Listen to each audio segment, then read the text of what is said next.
Dear learners, I am Dr. Shweta Tripathi, Assistant Professor in Mechanical Engineering, School of Engineering and Technology, Indira Gandhi National Open University, New Delhi. I welcome you all in the MOOCs of Energy Resources and Conversion Processes. The module that we are going to discuss today is on combustion of fuel. The learning outcomes of this module is the knowledge of combustion of fuels, knowledge of favorable conditions for the combustion, knowledge of air-fuel ratio, and after going through this module you will be able to determine the stoichiometric ratio. You will be able to apply the knowledge gained in solving the numerical problems. As we have discussed in our previous module about the fuels and their characteristics, we know that the chemical energy of a fuel can be utilized efficiently provided we are able to transform the fuel from solid to liquid or gaseous state, or transform the fuel from liquid to gaseous state, or transform its chemical energy to some other form of energy. The process by which the chemical energy of a fuel is converted into heat is called combustion. The importance of combustion is tremendous because of its diverse applications in domestic sector like cooking and heating, in drying applications, in different kind of industrial furnaces, heating furnaces, blast furnaces, heat treatment furnaces, in kilns, in conversion of solid fuels, in internal combustion engines, in power supply, etc. The fuels, when burnt, release their stored chemical energy in the form of heat. One of the most important conditions for this is that the correct amount of oxygen per unit weight of the fuel should be burned, must be supplied to provide complete combustion. In addition to this, an adequate time must be allowed for complete mixing and burning, and the furnace temperature or the temperature should be as such as to support this combustion phenomenon. If we discuss about the chemical kinetics of this combustion, in chemical reaction, the hydrogen of the fuel and the oxygen of the air may contribute to form water. The carbon and the oxygen form carbon dioxide and sometimes carbon monoxide also. The oxidation process, when accompanied by the rapid liberation of heat, it is known as combustion. And to start combustion, the hydrocarbons and the oxygen must be brought to certain minimum ignition temperature. So, the fossil fuels like coal, oil and gases release their stored chemical energy during combustion. It may or may not be possible to release all the stored chemical energy into useful energy during combustion. The process of complete combustion with evolution of heat is known as stoichiometric combustion. In a complete combustion process of a fuel, all the carbon present in the fuel is burnt into carbon dioxide and all the hydrogen is burnt into water and all the sulfur is burnt into sulfur dioxide. Whenever unburnt carbon, hydrogen or carbon monoxide appears in the flue gas, the combustion process is not complete and hence not stoichiometric. Certain prerequisites are necessary for stoichiometric process. These prerequisites are availability of fuel in gaseous state, availability of oxygen, that is the surrounding air, we are not supplying oxygen directly, it is the surrounding air only, and the high temperature. Three things we need: availability of fuel in gaseous state, availability of oxygen, and high temperature. The fuel in gaseous state gets mixed with oxygen where combustion takes place and heat energy is released. In stoichiometric calculations, several physical laws are used, the important being the conservation of mass and energy. Let us understand the basics of combustion phenomena. As we discussed that it refers to the rapid oxidation of fuel accompanied by the production of heat or heat and light. Complete combustion of fuel is possible only in the presence of an adequate supply of oxygen. Oxygen is one of the most common elements on the earth, and it is in our air it is about 20.9%. Rapid fuel oxidation results in large amounts of heat. Solid or liquid fuels must be changed to gas before they will burn. Usually, heat is required to change liquids or solids into gases, and fuel gases will burn in their normal state if enough air is present there. The objective of good combustion is to release all the heat in the fuel, which is accomplished by controlling the 3 T's, we call it actually. What are these 3 T's? Temperature, turbulence and time. So we need temperature which is high enough to ignite and maintain ignition of the fuel.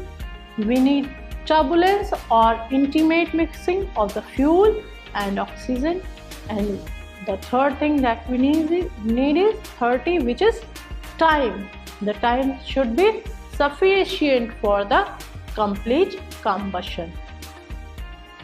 The common hydrocarbons that are available in fuels are methane, ethane, propane, pentane and butane, CH4, C2H6, C3H8 and C4H10. If we talk about the combustion, this carbon, hydrogen and sulfur in the fuel combine with the oxygen in the air to form, carbon will form carbon dioxide, hydrogen will form water vapor and sulfur will form sulfur dioxide, and they will release tremendous amount of heat energy. If we talk about these common combustion reactions, because in every fuel there will be carbon, hydrogen, there will be some amount of sulfur. So if we talk about the common combustion reactions, carbon and oxygen, reaction of carbon and oxygen, we will get carbon dioxide and the heat released will be 8084 kilocalorie per kg of carbon. If we talk about reaction of hydrogen and oxygen, we will get water plus 28,922 kilocalorie. If we talk about sulfur, we will get sulfur plus oxygen, we will get sulfur dioxide and 2224 kilocalorie per kg of sulfur. This amount of energy we will be getting. So in case the oxygen is not available in the right amount, what will happen? This carbon will be converted into carbon monoxide, and then the reaction will be carbon plus oxygen and we will get carbon monoxide, and the heat release will be 2430 kilocalorie per kg of carbon. The molecular weight of carbon, hydrogen, oxygen and sulfur and nitrogen, you know very well. Carbon it is 12, for hydrogen it is 2, for sulfur it is 32 and for nitrogen it is 28 and for oxygen it is 32. This molecular weights we will need to determine the stoichiometric ratio. The oxygen required for the complete combustion may be calculated as, suppose the carbon is reacting with oxygen and we are getting carbon dioxide. We have 1 mole of carbon and 1 mole of oxygen. we have to balance first the equation that we are getting for this combustion. So if we talk about carbon and oxygen, the carbon, 1 mole of carbon will react with 1 mole of oxygen and we will get 1 mole of carbon dioxide. We know the molecular weight of carbon and oxygen, so we can say that 12 kg of carbon plus 32 kg of oxygen will give 44 kg of carbon dioxide. In the terms of volume, 1 volume of carbon plus 1 volume of oxygen will give us 1 volume of carbon dioxide. Now we may observe that the number of moles after combustion may or may not equal to the number of moles before combustion. The number of kg weight on both sides of the equation will be same. 12 plus 32, 44. 12 kg of carbon requires 32 kg of oxygen to form 44 kg of carbon dioxide. This means that 1 kg of carbon requires 32 divided by 12 kg, that is 2.67 kg of oxygen for combustion. The necessary oxygen needed for the combustion is always obtained from air.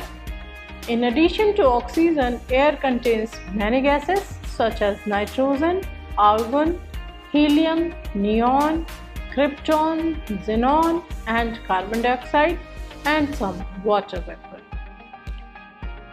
We know that air mainly constitutes of oxygen and nitrogen plus other gases, but the main constituents are oxygen and nitrogen. The nitrogen, we call it as an inert gas.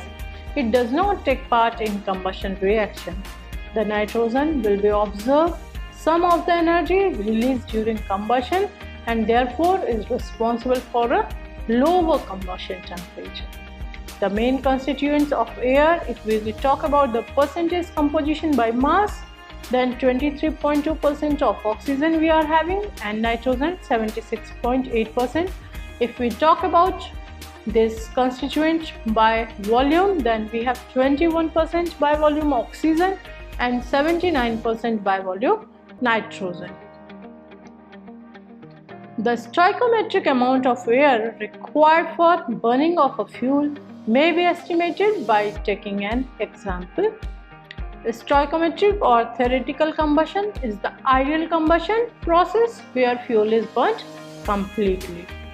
Let us discuss it with an example. Let us calculate the theoretical amount of air required for the combustion of propane, which is the main constituent of liquefied petroleum gas LPG that we are using in our home and is having 0.04% of oxygen.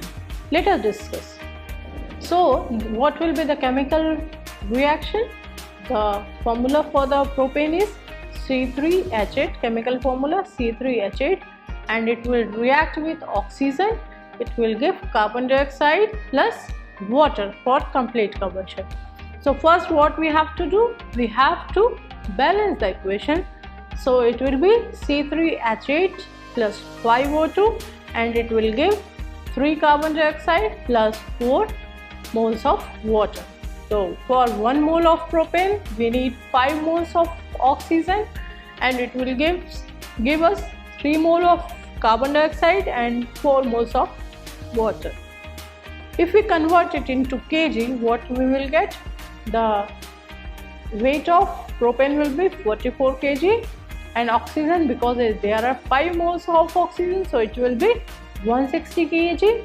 Similarly, 3 moles of carbon dioxide, it will be 132 kg, and for 4 mole of water it will be 72 kg.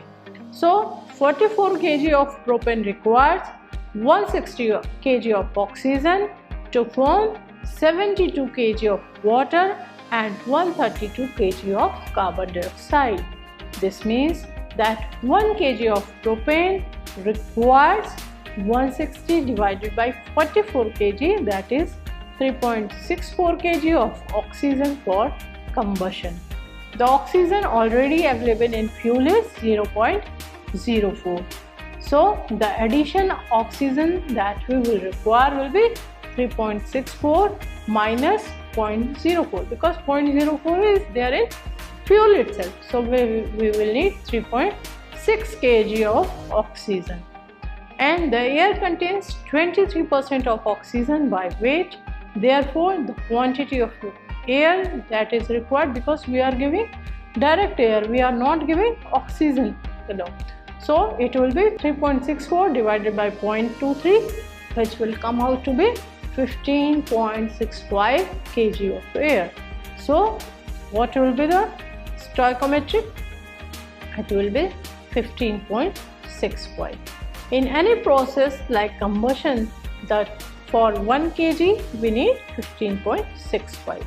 In any process like combustion, the total mass entering into a process remains unchanged. There may be some rearrangement of atoms and molecules in the process. This is exactly what happens in the combustion process, where the atoms rearrange themselves to form new molecules and heat is released. However, no change in the weight occurs. Let us take an example of internal combustion engine, which is functioning at air-fuel ratio of 15:1 by weight. This means that for burning 1 kg of fuel, we need 15 kg of air. Now we can see that how much exhaust will be formed? 15 kg of air and 1 kg of fuel. So exhaust form will be 16 kg. Or what happened to the chemical energy of 1 kg of fuel? It is released as heat. So if we discuss this, then the carbon plus oxygen plus nitrogen will give carbon dioxide plus nitrogen. Nitrogen is 3.76. We have seen that 4.76 moles, that is 1 mole of oxygen, and 3.76 moles of nitrogen will be there in the air for theoretical combustion of 1 mole of carbon. We can see it from here. This is the theoretical or stoichiometric air required for perfect combustion based on perfect mixing of fuel and air. If we talk about hydrogen, what will happen? Hydrogen plus oxygen, it will give water. Now if we go for the balancing, what will happen? 2 mole of hydrogen plus 1 mole of oxygen will give us 2 moles of water. So if we talk in the basis of mass, what will be? 4 kg of water needs 32 kg of oxygen to give 36 kg of water. From here we could calculate that to burn 1 kg of hydrogen we need 8 kg of oxygen and we will get 9 kg of water. Hence for 1 kg of hydrogen there must be 8 kg of oxygen in air, and in air oxygen is 23.2% by mass. Hence mass of air required to completely burn 1 kg hydrogen is 8 divided by 0.232 and it will come around 34.5 kg. There are 8 kg oxygen which will be needed to burn 1 kg of hydrogen. The amount of nitrogen present is in 34.5 kg of air is 34.5 minus 8, which will be 26.5 kg. This nitrogen does not take any part in the combustion and hence there is as much nitrogen after combustion as it was before the combustion. So nitrogen in combustion is equal to nitrogen out in combustion. Whatever nitrogen is coming in the combustion is going out also. Then comes the excess air.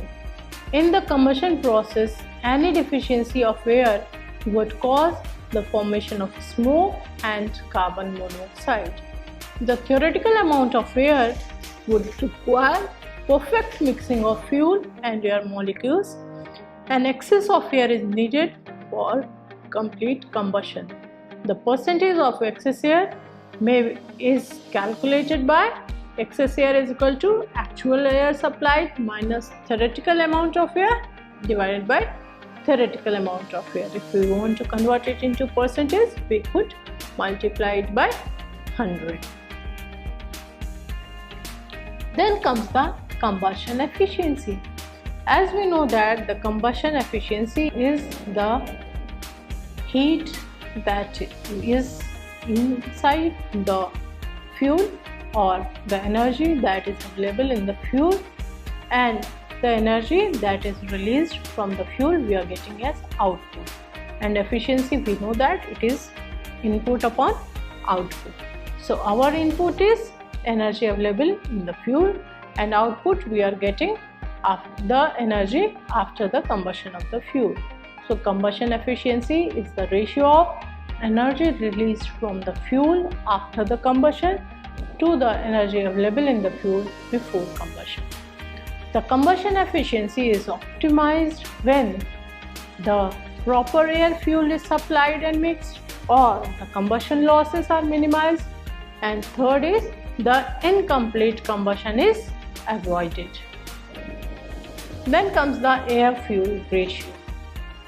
The ratio of air to fuel is an important parameter for complete combustion and hence for the maximum combustion efficiency. The air-fuel ratio depends on the carbon-hydrogen ratio of the fuel. If we talk about the hydrocarbon with formula CnH2n, air-fuel ratio will be 0.0677. That means the hydrogen is twice as of carbon. If we talk about pure carbon, air-fuel ratio is 0.0867. If we talk about petroleum fuels, this air-fuel ratio is 0.0754. The air-fuel ratio in any mixture may be defined either on volume basis or on weight basis.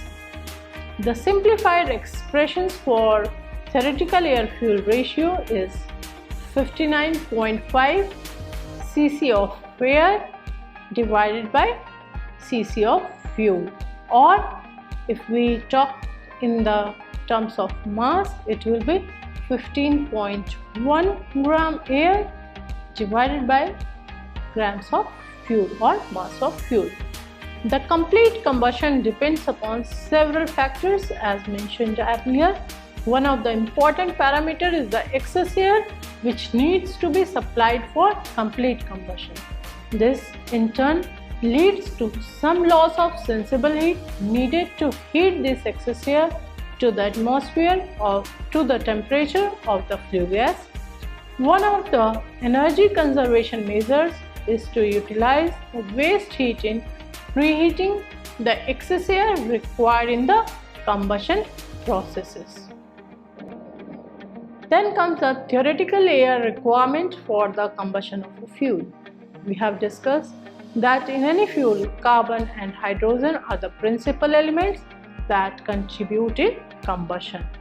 If we assume that 1 kg of any fuel has a composition CnHmOn, where L, M and N are number of atoms of carbon, hydrogen and oxygen respectively, then the number of moles of oxygen for the stoichiometric combustion of the fuel is given by phi is equal to L plus m by 4 minus n by 2.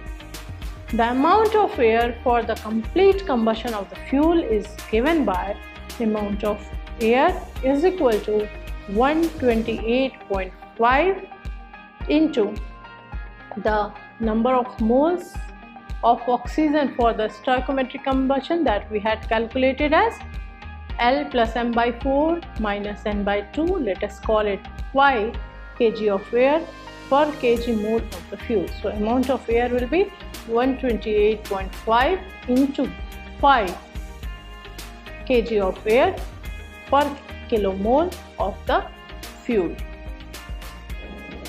Let us determine the theoretical amount of air required for the complete combustion of a fuel having the following composition: carbon is 58%, hydrogen is 5%, oxygen is 4.8%, sulfur is 0.2% and nitrogen is 2%.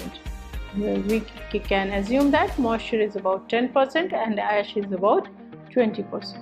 So the number of atoms for carbon that we had taken L is 58 by 12, that is 4.8. The M, that is number of atoms, that is for the hydrogen, M is 5 divided by 1, that is 5.0, and N for oxygen, it is 4.8 divided by 16 and it comes out to be 0.3. The number of oxygen moles from the equation that we had just discussed, what it will be? It will be L plus M by 4 minus M by 2. So 4.8 plus 5 by 4 minus 0.3 by 2, and we will get 5.9 kilomoles of oxygen per 100 kg of fuel, because it is all given in percentage. The theoretical air for the complete combustion of the fuel from the previous equation will be 128.5 into 5.9 divided by 100, because it is kilomoles. 5.9 divided by 100, it will come about 7.58 kg of air per kg of fuel. Now let us summarize whatever we have discussed in this module. We have discussed that the fuels, when burnt in a furnace, release their stored chemical energy in the form of heat. One of the most important conditions for this is that the correct amount of oxygen per unit weight of the fuel burnt must be supplied to provide complete combustion. We have also discussed that in a chemical reaction, the hydrogen of the fuel and oxygen of the air may contribute to form water. The carbon and the oxygen form carbon dioxide, and sometimes when the air is less and the combustion is not complete, it converts into carbon monoxide as well. We have also discussed that the oxidation process, when accompanied by the rapid liberation of heat, is known as combustion. And to start combustion, the hydrocarbons and the oxygen must be brought to certain minimum ignition temperature. The process of complete combustion with evolution of heat is known as stoichiometric combustion. Certain prerequisites are necessary for such a process. These are availability of fuel in gaseous state, availability of oxygen, that is surrounding air, and high temperature. The fuel in gaseous state gets mixed with oxygen, where combustion takes place and heat energy is released. In stoichiometric calculations, several physical laws are used. The important is the conservation of mass and energy. The number of moles after combustion may or may not be equal to the number of moles before combustion. The number of kg weight on both sides of the equation will be same, however. The necessary oxygen needed for the combustion is always obtained from air. In addition to oxygen, air contains many other gases such as nitrogen, argon, helium, neon, krypton, xenon, and carbon dioxide, and some water vapor as well. The oxygen and nitrogen make up the main constituent of the atmospheric air, and the nitrogen, being an inert gas, does not take part in combustion reaction. The nitrogen will absorb some of the energy released during combustion and will therefore is responsible for a lower combustion temperature. In any process like combustion, the total mass entering into a process remains unchanged. This is exactly what happens in the combustion process, where the atoms rearrange themselves to form new molecules and heat is released. However, no change in the weight occurs.